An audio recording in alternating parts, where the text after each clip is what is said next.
नमस्कार दोस्तों, स्वागत है आपका वी पॉलिटिकल चैनल में। और आज का हमारा टॉपिक है विश्व व्यवस्था सिद्धांत का आलोचनात्मक परीक्षण कीजिए। बहुत ही इम्पॉर्टेंट टॉपिक है विश्व व्यवस्था सिद्धांत। इसको हम पार्ट 1 और पार्ट 2 दो पार्ट्स में पढ़ेंगे।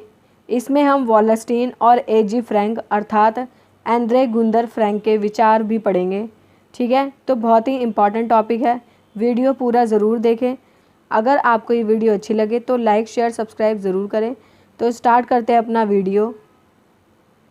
सबसे पहले विश्व व्यवस्था सिद्धांत के अंतर्गत हम क्या क्या पढ़ेंगे।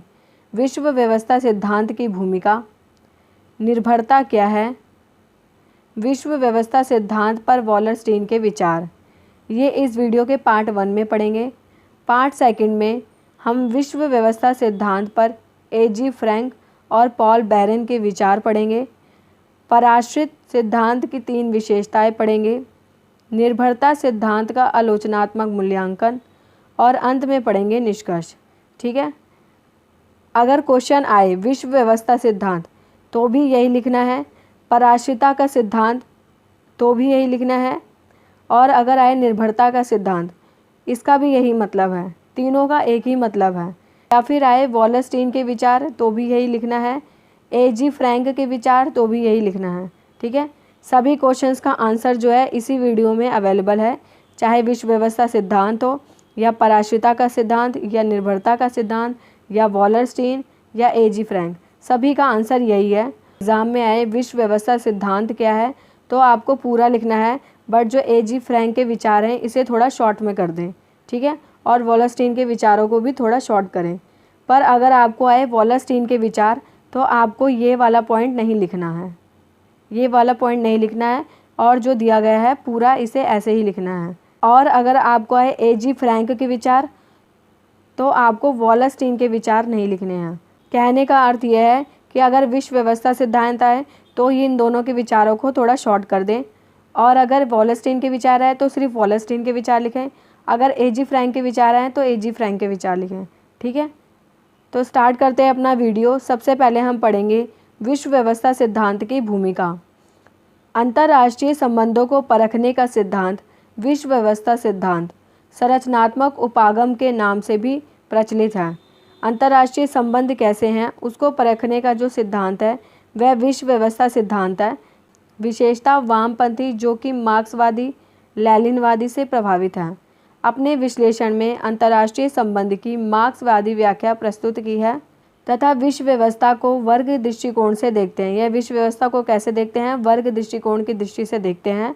कहने का अर्थ क्या है कि जो विश्व व्यवस्था सिद्धांत है ये मार्क्सवादी विचारधारा से प्रभावित है और ये विश्लेषण को मार्क्सवादी दृष्टिकोण से देखते हैं। एक तरफ शोषण करने वाले, एक तरफ शोषित वर्ग, मार्क्सवादी दृष्टिकोण यह दिखाता है। इस सिद्धांत का स्तर विश्व स्तरीय देशों में असमान विकास का स्तर तथा असमान पूंजी के संचय से है। विश्व की क्या स्थिति है, असमान विकास का स्तर और असमान पूंजी का संचय। ठीक है, विकास भी असमान है और पूंजी का संचय भी असमान है। पश्चिमी पूंजीवादी देश जो कि औद्योगिक पूंजीवाद से प्रेरित हैं तथा इनके पास पूंजी का संचय अत्यधिक मात्रा में है। कहने का अर्थ यह है कि जो पश्चिमी पूंजीवादी देश हैं वह क्या औद्योगिक देश हैं और इनके पास पूंजी का संचय बहुत ज़्यादा है, अत्यधिक मात्रा में है। इन सभी देशों को जैसे कि अमेरिका, ब्रिटेन, फ्रांस इत्यादि को विश्व व्यवस्था का केंद्र माना जाता है। इन्हें विश्व व्यवस्था का सेंटर माना जाता है क्योंकि सारी पावर इनके पास है, इनके पास पूंजी भी है, औद्योगिक स्थिति भी मजबूत है इनकी। जबकि तीसरे विश्व के देशों जैसे एशिया, लैटिन अमेरिका, अफ्रीका, इन्हें असफला देश भी कहते हैं। एशिया, अफ्रीका, लैटिन अमेरिका के देश को जो कि विकासशील और अल्प विकसित हैं। यह देश कैसे हैं, अल्प विकसित हैं और विकासशील हैं। जिनके पास पूंजी का अभाव है, इनके पास पूंजी का भी अभाव है, उन्हें सीमावर्ती या परिधि या पेरिफेरी कहा जाता है। इन्हें क्या कहा जाता है, सीमावर्ती भी कह सकते हैं या पेरिफेरी या परिधि भी कहा जा सकता है। ठीक है, विश्व व्यवस्था सिद्धांत आर्थिक संबंधों पर ध्यान केंद्रित करते हैं। मतलब आर्थिक संबंध की बात करते हैं जहाँ एक और धनवान औद्योगिक विकसित देश है, दूसरी और निर्धन तृतीय विश्व के विकासशील देश पाए जाते हैं। मतलब एक तरफ विकसित देश है, धनवान है, दूसरी ओर निर्धन गरीब है। यह धनवान संपन्न औद्योगिक देश विकास की उच्च सीमा पर हैं। इनके पास विकास की उच्च सीमा है, प्राय विश्व के उत्तरी भाग में स्थित है। ये विश्व के किस भाग में स्थित है? उत्तरी भाग में स्थित है। जबकि विकासशील देश जो कि आर्थिक रूप से पिछड़े तथा असंपन्न है, वह विश्व के दक्षिण भाग में स्थित है। वह विश्व के दक्षिण भाग में स्थित है। कहने का मतलब है विकसित देश उत्तरी भाग में आते हैं और जो विकासशील देश है वो दक्षिण भाग में स्थित है। विश्व के दोनों भागों में स्वाभाविक अंतर उत्पन्न कर दिए गए हैं। वे स्वाभाविक अंतर उत्पन्न है जिसे नॉर्थ साउथ या उत्तर दक्षिण विभाजन के नाम से भी जाना जाता है। उत्तर में विकसित देश है और दक्षिण में अविकसित देश हैं। वामपंथी विचारों के अनुसार उत्तर में संपत्ति का सृजन दक्षिण को शोषित करने के लिए किया जाता है। जो उत्तरी देश है अमेरिका, ब्रिटेन, फ्रांस, यह संपत्ति का सृजन क्यों करते हैं? ताकि दक्षिण देशों को शोषित कर सके। आर्थिक असहायता, आर्थिक अन्याय, आर्थिक असमानता, आर्थिक शोषण की तस्वीर इमैनुअल वॉलस्टीन, आंद्रे गुंदर फ्रैंक और समीन अमीन ने विश्व व्यवस्था सिद्धांत के रूप में प्रस्तुत की है। अर्थात वॉलस्टीन, ए.जी. फ्रैंक और समीन अमीन ने विश्व व्यवस्था सिद्धांत की व्याख्या प्रस्तुत की है। सबसे पहले हम पढ़ेंगे निर्भरता क्या है। हम कह सकते हैं कि निर्भरता सिद्धांत निम्न स्तर के विकसित देशों के आंतरिक परिवर्तनों का विश्लेषण है। आंतरिक जो परिवर्तन होता है विकसित देशों के, उसका विश्लेषण है। निर्भरता से अभिप्राय ऐसी स्थिति जिसमें कुछ देशों की अर्थव्यवस्था उन देशों की अर्थव्यवस्था की विकास तथा विस्तार द्वारा संचालित या संकुचित होती है। अर्थात जब कुछ प्रभुत्वशाली स्वयं विस्तार कर सकते हैं तथा स्वयं विस्तार की ओर बढ़ सकते हैं तो वह निर्भर देश कहलाते हैं। जब प्रभुत्वशाली देश जो है जैसे अमेरिका स्वयं विस्तार कर सकता है और विस्तार की ओर बढ़ सकता है तो प्रभुत्वशाली देश है, निर्भर देश है।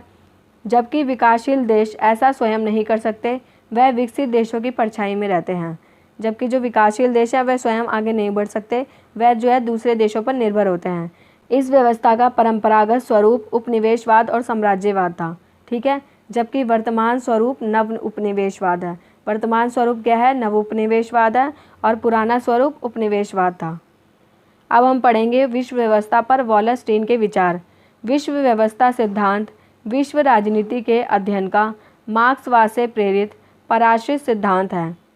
विश्व व्यवस्था सिद्धांत क्या है? विश्व राजनीति के अध्ययन का मार्क्सवाद से प्रेरित पराश्रित सिद्धांत है, मतलब डिपेंडेंट थ्योरी है, जिसका मूल स्रोत कार्ल मार्क्स की रचना है। जैसा कि मैं आपको पहले ही बता चुकी हूँ कि कार्ल मार्क्स की रचनाएं जो है इसका मूल स्रोत है तथा इसे अमेरिकी विचारक वॉलस्टीन के साथ जोड़ा जाता है। किसके साथ जोड़ा जाता है? वॉलस्टीन के साथ जोड़ा जाता है। जिन देशों में पूंजीवाद का विकास पहले हो गया है उन देशों ने उपनिवेशवाद के माध्यम से दूसरे देशों अर्थात गरीब देशों पर दो प्रकार से प्रहार करना आरंभ कर दिया है। कह रहा है कि जिन देशों में पूंजीवाद का विकास पहले हो गया उन्होंने क्या करा? उपनिवेशवाद के माध्यम से दूसरे देशों पर जो है अर्थात गरीब देशों पर दो प्रकार से प्रहार करा है। सबसे पहले क्या किया उन्होंने? प्रभुत्व जमाना शुरू कर दिया है। दूसरा, उन देशों की अर्थव्यवस्था को अपने देशों के साथ इस तरह जोड़ना जिससे पूंजीवाद देशों को लाभ पहुँचे और गरीब देशों की स्थिति पराश्रित देशों की तरह हो जाए। वॉलस्टीन का मानना है कि पराश्रिता की यह व्यवस्था पिछड़े देशों के विकास में सबसे बड़ी बाधा है। वॉलस्टीन ने अपनी दो लोकप्रिय कृतियों में the rise and future demise of the world capitalist system, the modern world system में विश्व व्यवस्था सिद्धांत के बारे में बात की है, ठीक है। इन बुक्स को भी याद रखो, बहुत ही इंपॉर्टेंट बुक्स है। वॉलस्टीन ने आधुनिकीकरण की थ्योरी को रद्द किया और विकास तथा पिछड़ेपन का नया सिद्धांत प्रस्तुत किया जो क्या कहलाया है? विश्व व्यवस्था सिद्धांत, ठीक है। अब हम आगे पढ़ते हैं। वॉलस्टीन का मानना है कि इस आधुनिक विश्व व्यवस्था की उत्पत्ति 15वीं-16वीं शताब्दी में यूरोप में आए औद्योगिक बदलाव के साथ हुई। ये जो विश्व व्यवस्था सिद्धांत की उत्पत्ति कब हुई? 15वीं-16वीं शताब्दी में जो यूरोप में औद्योगिक बदलाव आए उसके साथ हुई। इस व्यवस्था की संरचना त्रिभुजीय ढांचा है जिसमें 3 प्रकार के देश हैं, जिसमें पहला है कोर या केंद्र, दूसरा है परिधि, तीसरा है अर्धपरिधि, ठीक है। कोर, सबसे पहले कोर की बात करते हैं हम। कोर वह देश है जिनके पास अधिकतम उच्चतम तकनीकी निपुणता है तथा औद्योगिकरण संपन्न है। जिनके पास जो है उच्चतम तकनीकी निपुणता भी है, टेक्निकल चीज़ें भी हैं उनके पास और औद्योगिकरण भी संपन्न है। जहां उत्पादन निजी पूंजी पर आधारित होता है, यह सैनिक दृष्टिकोण से भी शक्तिशाली हैं। विश्व अर्थव्यवस्था का अधिकतर भाग हड़प लेते हैं। जो सेंटर के देश हैं ये विश्व अर्थव्यवस्था का अधिकतम भाग हड़प लेते हैं। इन देशों की मुख्य विशेषता उच्चतर औद्योगिक कच्चे पदार्थ का आयात, बने हुए पदार्थों का निर्यात। कच्चे पदार्थों का ये आयात करते हैं, बने हुए पदार्थों का निर्यात करते हैं। उच्चतर निवेश, उच्च वेतन, कल्याणकारी सेवाएं, संवैधानिक सरकार और कानून का शासन आदि हैं।